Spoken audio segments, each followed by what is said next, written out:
नमस्कार, स्वागत है आप सभी का स्टॉक फटाफट में। मैं हूं आपके साथ कविता थपलियाल और इस शो में हम आखिर के 2 घंटे के लिए बेहतरीन ट्रेडिंग आइडियाज आपको बताते हैं। इसके अलावा निवेश के लिए ऑप्शन से कमाई के लिए मुनाफे का ऑप्शन भी आपको बताया जाता है। लेकिन चलिए शुरुआत करते हैं बाजार की कुछ बड़ी बातों के साथ। तेज उतार चढ़ाव यहाँ पर बाजार में हम देख रहे हैं। शुरुआत हालांकि हमारी अच्छी हुई थी, लेकिन उसके बाद हम देख रहे हैं कि थोड़ा बाजार अब नरम होता हुआ 25,650 के नीचे अब निफ्टी जाता हुआ हमें दिखाई दे रहा है। बैंक निफ्टी भी अगर आप देखिए लाल निशान में आ चुका है और काफ़ी फ्लैट, लेकिन 61,000 को होल्ड करने की पूरी कोशिश यहाँ पर बैंक निफ्टी की तरफ से की जा रही है। चंडीगढ़ ब्रांच में 590 करोड़ के फ्रॉड की खबर से आईडीएफसी फर्स्ट का शेयर करीब 15% यहाँ पे टूटता हुआ दिखाई दे रहा है। यूपीएल के हवाले से अहम खबर, रिस्ट्रक्चरिंग के ऐलान के बाद शेयर लगभग 14% की कमजोरी के साथ कामकाज कर रहा है। मिडिल ईस्ट और अफ्रीका में कारोबार विस्तार से बीएलएस इंटरनेशनल भी आज फोकस में है। करीब 6 या 6.5% हम देख रहे हैं भागता हुआ हमें दिखाई दे रहा है। अभी 7% के पार की मजबूती बीएलएस इंटरनेशनल में देखी भी जा रही है। ओवरऑल मार्केट ब्रेथ अगर हम देखें तो अब बाजार की डिक्लाइंस के खेमे में ज़्यादा होती हुई दिखाई दे रही है। 1580 डिक्लाइंस एनएसई पर, 1326 एडवांसेस का आंकड़ा सामने आता हुआ दिखाई दे रहा है। कुछ लूजर्स आपके स्क्रीन पर हम लेकर आएंगे, जहां पर हिंडाल्को लगभग 2.5% टूटता हुआ, इन्फोसिस, आईटी पैक पूरा ही आज जो है इंडेक्स के लिहाज से भी हम देख रहे हैं 1% के पार की कमजोरी दिखा रहा है। स्पेसिफिक स्टॉक्स भी हम देख रहे हैं कि गिरावट के साथ ही कारोबार कर रहे हैं। इन्फोसिस 2% टूटता हुआ, विप्रो में भी 2% की कमजोरी हम देख रहे हैं। उसके अलावा ओएनजीसी, सिप्ला, इटर्नल, बीईएल, ये निफ्टी के टॉप लूजर्स जो आपकी स्क्रीन पर भी फ्लैश होते हुए हम देख रहे हैं। गेनर्स के लिहाज से अदानी पोस्ट लगभग 2.5% मजबूत और कोटक महिंद्रा बैंक भी 2.25% की मजबूती के साथ। एचडीएफसी लाइफ में हम 2% की मजबूती देख रहे हैं। Power grid, Tata consumer, axis bank में भी लगभग 1.25 से लेकर 1.5% की मजबूती देखने को मिल रही है। लेकिन चलिए बाजार की चाल पे विस्तार से बात कर लेते हैं और हमारे साथ अब स्वास्तिका इन्वेस्ट मार्ट के हेड ऑफ रिसर्च संतोष मीना जुड़ चुके हैं। संतोष, हाय, आफ्टरनून, स्वागत है आपका स्टॉक फटाफट में। और देखिए मार्केट ब्रेथ अब कमज़ोर होती हुई दिखाई दे रही है। वैसे भी शुरुआत में लगा था कि बाजार कुछ घंटे तक ही शायद तेज़ी का दौर अपना देख पाएगा, लेकिन जैसा हम भाप पा रहे थे उसी तरह का कुछ बाजार अब दिखाई दे रहा है। ओवरऑल यू टर्न अगर बाजार मारे तो हमारे लिए इंपॉर्टेंट सपोर्ट लेवल क्या होगा, क्योंकि अनिश्चितता बनी हुई है। बहुत बड़ा फंडामेंटल फैक्टर है कि भारत की ट्रेड डील का क्या होगा। नेगोशिएटर्स के साथ जो बैठक थी वो अब टलती हुई भी संतोष हमें दिखाई दे रही है। उसके अलावा स्टॉक स्पेसिफिक मूवमेंट हालांकि बाजार में बहुत ज्यादा है, बट ओवरऑल बाजार काफी हद तक डायरेक्शन लेस जरूर दिखाई दे रहा है। संतोष। यस, आफ्टरनून कविता। जैसे आपने कहा कि मार्केट डायरेक्शन लेस दिख रहा है, तो यही दिखाई दे रहा है। 2026 की बात करें तो 2026 की शुरुआत 26,000 के आसपास ही की थी निफ्टी ने, और पिछले 1-1.5 महीने में बहुत सारे इवेंट्स हुए, हमने ढेर सारे इवेंट्स देखे, बट निफ्टी अभी भी 26,000 के आसपास ही घूम रहा है। तो बहुत ज्यादा न्यूज़ फ्लोज है, उसके बावजूद भी मार्केट कहीं नहीं जा रहा, क्योंकि मार्केट को क्लैरिटी नहीं है। तो अभी ओवरऑल मार्केट का स्ट्रक्चर की बात करें तो साइडवेज ही है, कोई क्लियर डायरेक्शन नहीं है। अगर ब्रॉडर रेंज की बात करें तो निफ्टी ऊपर जाता है तो 25,800 से 26,000 के बीच में अटक जाता है, नीचे आता है तो 25,400 25,300 के जोन में आके संभल जाता है। तो फिलहाल के लिए आज भी यही हुआ, एक ट्रिगर आया था, गैप अप हुआ और दिन भर मार्केट सुस्ती है, स्टॉक स्पेसिफिक एक्शन देखने को मिल रहा है। ऑन इमीडिएट बेसिस अगर कोई डिप आता है तो 25,500 एक अच्छा सपोर्ट लेवल है, वहां से फिर से उछाल देखने को मिल सकता है। 25,750 के ऊपर टिकता है निफ्टी, जो अराउंड 50 डे मूविंग एवरेज आ रहा है, तो फिर एक संभावना बनेगी कि शायद निफ्टी एक अटेम्प्ट करे 26,000 की ओर जाने की आने वाले दिनों में। बट आज के लिए तो ऐसा लग रहा है कि मार्केट शायद इन्हीं लेवल के आसपास सेटल होते नजर आएगा। आज ज्यादा कुछ होने वाला नहीं है। ओके, ऑलराइट, चलिए अब आगे बढ़ेंगे हम बाजार की चाल में। हमें स्टॉक स्पेसिफिक बातचीत भी करनी है, लेकिन उससे पहले संतोष, आपकी आज की कोई ट्रेडिंग कॉल्स हैं जो आप रेकमेंड करना चाहते हैं अभी? हाँ, यस, जैसा हमने डिस्कस किया कि मार्केट में स्टॉक स्पेसिफिक एक्शन काफी बना हुआ है, स्पेशली पावर स्टॉक्स को आप देखो तो एआई थीम के डायरेक्ट बेनिफिशियरी मुझे ये नजर आ रहे हैं। तो एक एनटीपीसी पीएसयू स्टॉक है, क्लासिकल ब्रेकआउट आया है, अच्छे वॉल्यूम प्राइस एक्शन देखने को मिल रहा है। एक कल ब्रेकआउट आया था, आज फॉलो अप बाइंग देखने को मिल रही है, तो यहाँ पर 383 का टारगेट रहेगा, 373 का स्टॉप लॉस रहेगा। एक इंश्योरेंस स्पेस, इस मार्केट की वॉलिटिलिटी से ज्यादा इस पर फर्क नहीं पड़ रहा है। आईसीआईसीआई प्रूडेंशियल लाइफ में आप देखो तो एक डबल बॉटम फॉर्मेशन का एक ब्रेकआउट आया है, मुझे लगता है कि यहाँ पर तेजी का मोमेंटम बढ़ते नजर आएगा। 675 का टारगेट रहेगा, 652 का स्टॉप लॉस रहेगा। चलिए, एनटीपीसी, आईसीआईसीआई प्रो लाइफ, यहाँ पर आपने रिकमेंडेशन दी है, दोनों ही आपकी बाय कॉल्स आ रही हैं। एनटीपीसी स्क्रीन पर आती हुई ट्रेडिंग कॉल जो आपकी है 383 का टारगेट, स्टॉप लॉस 373 का आप लगाएंगे, और आईसीआईसीआई प्रो लाइफ का यहाँ पे टारगेट 675 का दिया जा रहा है, 652 का स्टॉप लॉस आपने रेकमेंड किया है। और राइट संतोष, चलिए आगे बढ़ते हैं, न्यूज़ मेकर स्टॉक्स की ओर हम फोकस करेंगे, और सबसे पहले बात होगी आईडीएफसी फर्स्ट बैंक की और एयू स्मॉल फाइनेंस बैंक की। देखिए, हरियाणा सरकार ने यहाँ पर इनको सरकारी कामकाज के पैनल से बाहर कर दिया है। हम देख रहे हैं चंडीगढ़ ब्रांच अगर हम देखें आईडीएफसी की, तो 590 करोड़ का फ्रॉड भी सामने आया है। ओवरऑल कॉन कॉल भी हुई है, और कॉन कॉल में जो है फ्रॉड मामले की समीक्षा की जा रही है, ऐसा कहा गया है मैनेजमेंट की तरफ से। बैंक के फंडामेंटल्स काफ़ी मजबूत है, देश भर के सभी कर्मचारियों के साथ चर्चा हुई है, चंडीगढ़ ब्रांच से जुड़े मामले को लेकर बैंक काफ़ी सख्त रुख भी अपना रहा है, और बैंक ने कहा है कि उनके पास पर्याप्त पूंजी भी है। आईडीएफसी फर्स्ट बैंक ने कॉन कॉल पर ये तमाम जानकारी दी है। फ्रॉड में सीनियर मैनेजमेंट शामिल नहीं है, ये भी उन्होंने पुष्टि की है। और इतना ही नहीं, ये जो फ्रॉड का मामला है दरअसल केवल चंडीगढ़ तक ही या चंडीगढ़ ब्रांच तक ही सीमित है, और बैंक का प्रदर्शन दिए गए गाइडेंस के मुताबिक है। अगर इसका कोई इम्पैक्ट हम कंपनी के तिमाही नतीजों पर समझना चाहे तो उस पर बैंक ने कहा है कि गाइडेंस के मुताबिक ही पूरा कामकाज होगा, और रिकवरी प्रक्रिया जो है वो काफ़ी हद तक शुरू हो गई है। तो यहाँ पर क्लियरली चंडीगढ़ ब्रांच तक ही ये पूरा फ्रॉड का मामला सीमित है, लेकिन स्टॉक देखिए 15%, इनफैक्ट 16% अब जाता हुआ दिखाई दे रहा है।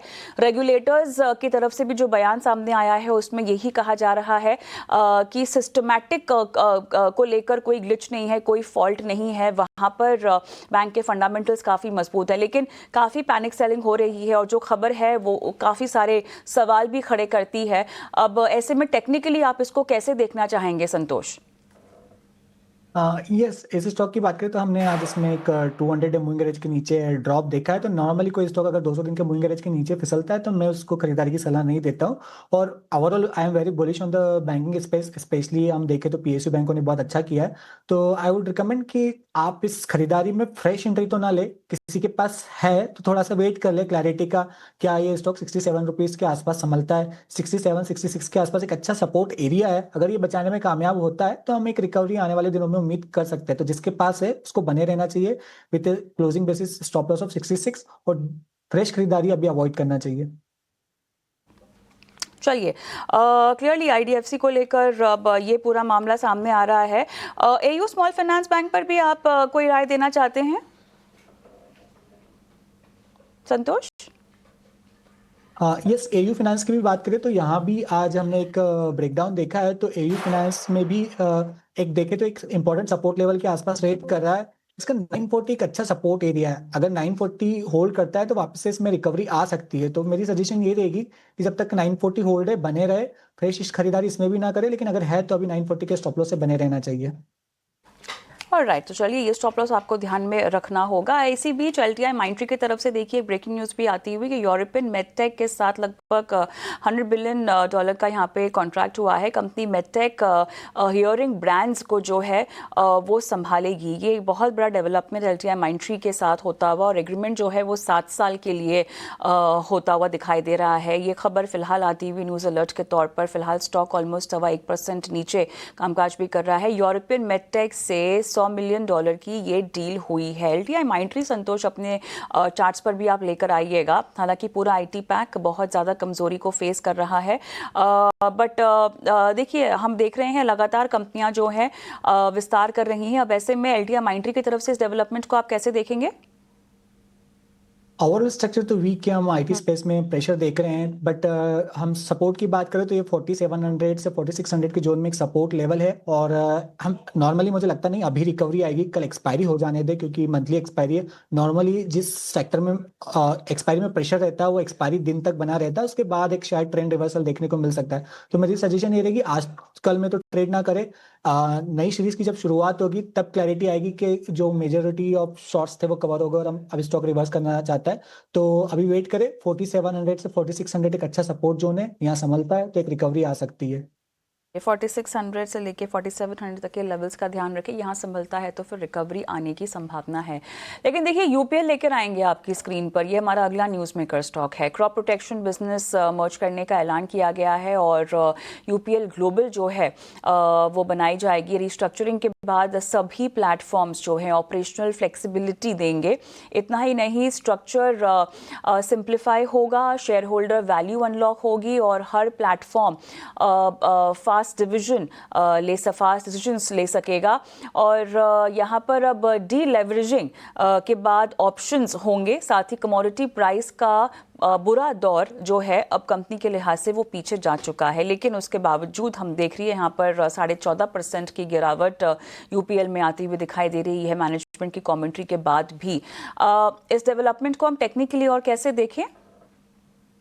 यस कविता, पिछले 2 क्वार्टर की बात करें तो इस स्टॉक में टर्न अराउंड देखा था, लेकिन इस क्वार्टर के जो नतीजे आया उसके बाद से इसमें सेल ऑफ आया था। और ये जो रिस्ट्रक्चरिंग की न्यूज़ है, मार्केट बिल्कुल भी एक्साइटेड नहीं है। मार्केट में अपने इस न्यूज़ पर सेल ऑफ देखा है तो कहीं ना कहीं मुझे लगता है कि इसका स्ट्रक्चर वीक हुआ है, तो रिस्क रहेगा कि स्टॉक में और शायद गिरावट गहरा सकती है। नीचे शायद आने वाले दिनों में 600 के लेवल टेस्ट कर सकता है। 600 पे जाके शायद थोड़ा संभलते हुए नजर आएगा। वहां जाके शायद कोई मैं देखूंगा कि 600 के लेवल के आसपास कोई बाइंग इंटरेस्ट आता है नहीं, बट फिलहाल के लिए अभी अवॉइड करें। 600 के आसपास कोई रिवर्सल के साइन दिखेंगे तो हम शायद बाइंग के मौके ढूंढेंगे। और राइट, अवॉइड करने की सलाह है। 600 का लेवल काफ़ी अहम होगा, वहाँ पर अगर कोई बाइंग इंटरेस्ट आता है तो टेक्निकली हम स्टॉक को उसके बाद आगे इसमें कॉल ले सकते हैं। लेकिन मोरपेन लैब्स आपकी स्क्रीन पर लेकर आएंगे। 16.5% स्टॉक जो है आज चढ़ा हुआ है। पिछले 5 ट्रेडिंग सेशन में हमने देखा है कुल मिला के क्लोज टू 20% एक अप मूव हमें इसमें देखने को मिला है। 825 करोड़ का एक बहुत बड़ा ऑर्डर मिला है। सीडीएमओ सेगमेंट में एंट्री हो गई है इस ऑर्डर के साथ। हाई ग्रोथ सेगमेंट इसको माना जाता है। फंडामेंटली बहुत बढ़िया खबर है, लेकिन टेक्निकली इस खबर को और इस अपडेट को चार्ट्स कब तक आगे ले जाएंगे? यस कविता, हम देखें स्टॉक में आज बहुत ही हैवी वॉल्यूम आया है। करीबन 7 करोड़ के आसपास का वॉल्यूम देखने को मिला है। और नॉर्मली इस तरह के जब मूव आते हैं तो 3 दिन तक स्टॉक में हमको मोमेंटम देखने को मिलता है नॉर्मली। तो आज दूसरा दिन था, लग रहा है कि कल भी ये शायद मूव कंटिन्यू रहेगा और निफ्टी ये स्टॉक अपने 200 दिन के मूविंग एवरेज को टेस्ट करने जाएगा जो अराउंड 50 रुपीज के आसपास है। 50 रुपीज तक मुझे इसमें तेजी नजर आती है। असली टेस्ट होगा इसका 50 को क्रॉस करने के बाद। अगर 50 क्रॉस करके सस्टेन किया तो मुझे लगता है इस स्टॉक में फिर एक री रेटिंग आने वाले दिनों में देखने को मिल सकती है। But on immediate basis 50 rupees का आप टारगेट मेंटेन करके चल सकते हैं। या 50 रुपये का टारगेट यहाँ पर मेंटेन करके चल सकते हैं। आज काफ़ी हेवी वॉल्यूम के साथ भी हम देख रहे हैं कारोबार हो रहा है इस स्टॉक में। लेकिन संतोष, स्टैलियन इंडिया फ्लोरोकेमिकल्स लेकर आइएगा आपके स्क्रीन पर, और स्टॉक फिलहाल 5% टूटता हुआ। राजस्थान एचएफओ प्लांट के लिए लैंड अलॉटमेंट को हालांकि मंजूरी मिल गई है, ये एक इम्पॉर्टेंट डेवलपमेंट, बट स्टॉक में बहुत ज़्यादा ही वीकनेस है। पूरे हफ्ते के लिहाज से भी हम देखें तो लगभग 16% का एक डाउन टर्न, पिछले पूरे एक महीने में 24% ये टूट चुका है। तो ये स्टॉक तो बहुत परेशान कर रहा होगा निवेशकों को। टेक्निकली चार्ट्स पर अब आप और कितना डाउनसाइड देख रहे हैं? इस स्टॉक की बात करें तो ये सर्किट पे चलता है, क्योंकि 5% का इसका सर्किट फिल्टर है। तो स्टॉक ने अपना जो एक प्रीवियस इंपॉर्टेंट सपोर्ट था जो दिसंबर के मंथ में लगाया था अराउंड 140 रुपीज के आसपास का, वो ब्रेक किया है। वो अच्छा साइन नहीं है, जो इंडिकेट करता है कि ये स्टॉक शायद और गिरावट के साइन दिखा सकता है। तो शायद दो डिजिट में भी आने वाले दिनों में आपको देखने को मिल सकता है। तो मेरे हिसाब से अभी इससे दूर रहना चाहिए। अगर किसी के पास है तो वो शायद एग्जिट के मौके भी ढूंढ सकता है। चलिए, एग्जिट के मौके अगर आपको मिलते हैं तो ज़रा आप कोशिश कीजिए कि इसमें से निकल जाएं। लेकिन हम एक काम करते हैं, अभी स्टॉक फटाफट में एक छोटा सा ब्रेक लेते हैं। संतोष मीना हमारे साथ बने हुए हैं न्यूज़ मेकर स्टॉक्स पर बातचीत करने के लिए। हमारे खास सेगमेंट मुनाफे के ऑप्शन के लिए भी एक मेहमान जुड़ेंगे, रणनीति हमें बताएंगे। बने रहें।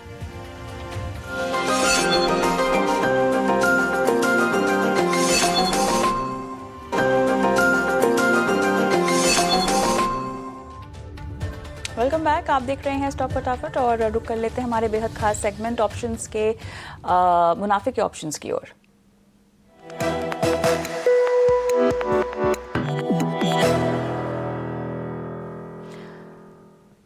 चलिए, अब खास सेगमेंट में हमें स्ट्रैटेजी बताने के लिए रत्नेश गोयल हमारे आज के मेहमान जुड़ गए हैं। रत्नेश, हाय आफ्टरनून, स्वागत है आपका। बताइए ऑप्शंस यहाँ पर आज के सेगमेंट में क्या खास रणनीति होगी आपकी? हाय, गुड आफ्टरनून कविता। सभी दर्शकों को नमस्कार। बिल्कुल जिस तरह से सुबह आपसे बात हुई थी कविता, आप देखिए 25,750 25,800 के आसपास में सप्लाई बताया था निफ्टी का कि वहां तक आता है तो प्रॉफिट बुकिंग करना चाहिए। वहीं का एग्जैक्ट हाई के आसपास से बाजार में प्रॉफिट बुकिंग देखने को मिल रही है। तो ऐसा लगता है कि ये थोड़ा सा जो फॉल है ये थोड़ा सा और एक्सटेंड हो सकता है, जो 625 550 तक आ सकता है। तो यहाँ पे एक जो नया सेल ऑफ देखने को मिल रहा है, एचएल में एक नया सेल ऑफ यहाँ पर ट्रिगर हुआ है। 3950 का यहाँ पर पुट लेने की सलाह रहेगी। मुझे ऐसा लगता है इसमें थोड़ा सा सेल ऑफ बढ़ सकता है। कल की एक्सपायरी का ही पुट रहता है 25 रुपए के आसपास में। 10 रुपए का स्टॉप लॉस लगेगा, जो टारगेट बन सकता है 50 रुपए का। तो जो लॉस हो सकता है इसमें 2250 का, और जो प्रॉफिट बन सकता है 3750 का। राइट, तो यहाँ पर पुट खरीदे एचएएल में, और 50 का टारगेट आप रेकमेंड कर रहे हैं, 10 रुपये का स्टॉप लॉस। और डिस्क्लेमर भी आपके स्क्रीन पर हम पेश कर लेते हैं, क्योंकि एफएनओ सेगमेंट में ट्रेडिंग करने में जोखिम होता है, सावधानी आपको बरतनी चाहिए और सलाह मशवरा लेकर ही आपको आगे बढ़ना चाहिए। चलिए रत्नी, शुक्रिया आज रणनीति बताने के लिए। हम आगे बढ़ते हैं। टाटा कम्युनिकेशन हमारा अगला स्टॉक इन फोकस होगा, जो कि बतौर न्यूज़ मेकर स्टॉक हम लेकर आ रहे हैं स्क्रीन पे। रेलटेल के साथ इनका करार हुआ है, और एआई इंफ्रा के लिए दोनों कंपनियों के बीच ये करार होता हुआ हम देख रहे हैं।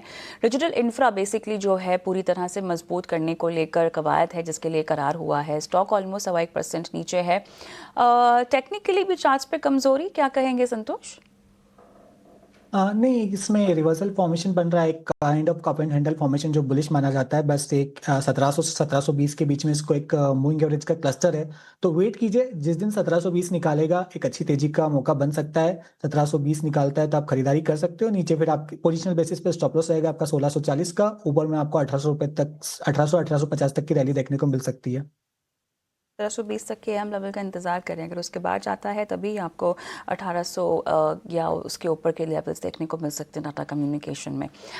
हिंदुस्तान जिंक की बात करते हैं, और यहाँ पर त्रिपुरा ग्रुप के साथ दरअसल एक एमओयू कंपनी ने साइन किया हुआ है। राजस्थान में जिंक पार्क डेवलपमेंट के लिए ये एमओयू साइन किया गया है। आधे % डाउन है, लेकिन ओवरऑल आज तो पूरा मेटल पैक भी हम देख रहे हैं थोड़ी नरमी दिखा रहा है। But having said that, hinging को लेकर आपकी कोई स्पेसिफिक राय? ये इसका भी थोड़ा सा डिसपॉइंटिंग मूव आया है, बिकॉज जिस हिसाब से सिल्वर में तेजी आई है कमोडिटी मार्केट में, तो उम्मीद थी कि आज ये अच्छा परफॉर्म कर सकता है। खुला जरूर 3% ऊपर, लेकिन ऊपर खुलते से इसमें सेलिंग आई है। वैसे सिल्वर पे तो व्यू बुलिश है, ये स्टॉक पे भी थोड़ा अटका हुआ है। नीचे आप देखोगे तो 570 560 के बीच सपोर्ट ले रहा है। ऊपर इसको एक्चुअली 620 के आसपास रेजिस्टेंस फेस करना पड़ रहा है। 620 क्रॉस करता है तो फिर एक अच्छा मोमेंटम बनते दिखेगा। पोजिशनल व्यू मेरा बुलिश ही है because of the silver movement, but in very short term अभी थोड़ा सा साइडवेज है। पोजिशनल व्यू है आपका तो बने रहना चाहिए। जिस दिन 620 निकालेगा एक अच्छी तेजी बनेगी। बलरामपुर चीनी अगला न्यूज़ मेकर स्टॉक जो आपके स्क्रीन पर लेकर आएंगे, और यहाँ पर लखनऊ कैंटोनमेंट बोर्ड के साथ इनका एक एमओयू साइन हुआ है, और इनको ये पहला इंस्टीट्यूशनल ऑर्डर जो है वो मिलता हुआ दिखाई दे रहा है। और ये एमओयू साइन करने के बाद भी हम देख रहे हैं कि स्टॉक में लगभग 1.25% के आसपास का एक अप मूव है जो फिलहाल दर्ज होता हुआ दिखाई दे रहा है। बताइएगा संतोष, पूरे सेक्टर को लेकर और बलरामपुर चीनी मिल्स को लेकर आपकी क्या राय है? हाँ, वैसे शुगर स्पेस मोमेंटम में नहीं आया। नॉर्मली लास्ट में ऐसा नॉर्मली देखा जाता है कि जो भी कमोडिटी बुल मार्केट होता है उसमें ये भी पार्टिसिपेट करता है। फिलहाल के लिए तो पार्टिसिपेशन देखने को नहीं मिल रहा है। बट फिलहाल बलरामपुर चीनी की बात करें तो इसका स्ट्रक्चर बेटर है। स्टॉक ने अपने most of the moving averages के ऊपर ट्रेड कर रहा है। 440 एक अच्छा सपोर्ट लेवल रहेगा। जैसे ये 470 क्रॉस करता है तो फिर एक अच्छी तेजी बन सकती है। तो व्यू बुलिश है, अगर आप ट्रेड करना चाहे तो 445 के स्टॉप लॉस से खरीदारी कर सकते हैं। चलिए टाटा स्टील लेकर आएंगे, ये अगला न्यूज़ मेकर स्टॉक है। एचआरसी रिबार कीमतों में तेज़ी आई है। डिमांड और सेफगार्ड ड्यूटी का सहारा यहाँ पर मिलता हुआ दिखाई दे रहा है। टाटा स्टील लगभग आधे % नीचे आज के ट्रेड में 206.80 का एक भाव। क्या कहेंगे आप इसमें? हाँ, टाटा स्टील की बात करें तो इसका भी स्ट्रक्चर बुलिश ही है। टाटा स्टील में मुझे एक कंसोलिडेशन देखने को मिल रहा है। मुझे लगता है जैसे ये चाइनीज मार्केट छुट्टी से बाहर आएंगे तो एक ब्रेकआउट देखने को मिलेगा, फिर शायद पॉजिटिव मोमेंटम बढ़ते दिखेगा। टेक्निकली 212 का एक रेजिस्टेंस है, 212 क्रॉस करता है तो 220 तक की तेजी बन सकती है। नीचे एक अच्छा सपोर्ट लेवल है 205 पर। ऑलराइट, 212 का एक इम्पॉर्टेंट लेवल क्रॉस करे, उसके बाद 220 तक के लेवल्स भी देखने को मिल सकते हैं। गोदरेज प्रॉपर्टी जहां पर ठाणे में 18 एकड़ लैंड डेवलप करेगी कंपनी और लगभग 7,500 करोड़ का रेवेन्यू संभव है इस लैंड डेवलपमेंट से। बट डिस्पाइट दैट स्टॉक पर फिलहाल कोई खास मूवमेंट आती हुई नहीं दिखाई दे रही। आधे % की कमजोरी के साथ गोदरेज प्रॉपर्टीज, क्या कहेंगे? स्ट्रक्चर मुझे ठीक नहीं लग रहा, बिकॉज एक ब्रेकडाउन आया था इसमें 1880 रुपए के आसपास, 1880 से 1900 के बीच में, वहीं आके अटका है। फिर से मुझे लगता है फिर से प्रेशर आ सकता है, थोड़ा अवॉइड करना चाहिए अभी फिलहाल के लिए, इससे बचना चाहिए। चलिए फिलहाल थोड़ा सा अवॉइड करें, ये सलाह रही है। TCS की बात करते हैं और सर्विस नाउ के साथ मल्टी ईयर पार्टनरशिप साइन की है। बड़े एंटरप्राइजेस में AI अपनाने पर जो है कंपनी का फोकस भी है। ओवरऑल आज कमजोरी ही दिखाई दे रही है, लेकिन लार्ज कैप IT आपको क्या आगे पोजिशनली अगर व्यू हम समझना चाहें तो? यस कविता, स्ट्रक्चर देखे तो वीक है काफी, सभी में ब्रेकडाउन देखने को मिला, बट एक काफी वर्टिकल फॉल आया है। मेरी नजर रहेगी पोस्ट एक्सपायरी के मुंह पर, बिकॉज कल एक्सपायरी है मंथली स्टॉक्स की। तो नॉर्मली क्या होता है, जिन स्टॉक्स या सेक्टर में बड़ी गिरावट आती है वो एक्सपायरी तक वो पैनिक बना रहता है, फिर एक्सपायरी के बाद एक नया मूव जनरेट होता है। तो आगे जाके फंडामेंटली बहुत कुछ डिपेंड करता है कि कंपनी किस तरीके से अपने प्रोडक्ट डेवलपमेंट करती है। तो फिलहाल के लिए मैं वेट करूंगा नई एक्सपायरी का, और टेक्निकली एक साइकोलॉजिकली 2500 का एक की सपोर्ट लेवल रहेगा। हालांकि वो थोड़ा दूर है, नीचे है, बट 2500 का एक लेवल है, वो ध्यान रखिए साइकोलॉजिकली। जब तक वो होल्ड है, एक संभावना बनी रहेगी कि शायद आने वाले दिनों में कुछ रिकवरी देखने को मिले। अदरवाइज फिलहाल के लिए ओवरऑल स्ट्रक्चर वीक है। जो कॉन्ट्रा बेट लेना चाहते हैं, कुछ थोड़ा रिस्क लेना चाहते हैं, तो छोटा मोटा इन्वेस्टमेंट आप लार्ज कैप IT स्टॉक्स में कर सकते हो, बट एग्रेसिव होने से बचना चाहिए अभी इन स्टॉक्स में। ये अग्रेसिव रणनीति बनाने की ज़रूरत नहीं है। लॉन्ग टर्म स्टोरी अभी भी इंटैक्ट है। हालांकि शॉर्ट टर्म में हम देखेंगे इस तरह के ब्लिप्स देखने को मिल सकते हैं। संतोष, इसी के साथ शो को समाप्त करने का समय हुआ। बहुत बहुत धन्यवाद आपका, आपने समय दिया और तमाम स्टॉक स्पेसिफिक राय भी थी हमारे दर्शकों को। और स्टॉक फटाफट को आज हम यहीं समाप्त करेंगे। एक छोटा सा ब्रेक लेते हैं, ब्रेक के उस पार लेकर आएंगे कॉर्पोरेट कनेक्शन, जहां पर आज हम बातचीत करने वाले हैं पारस डिफेंस से। बने रहें।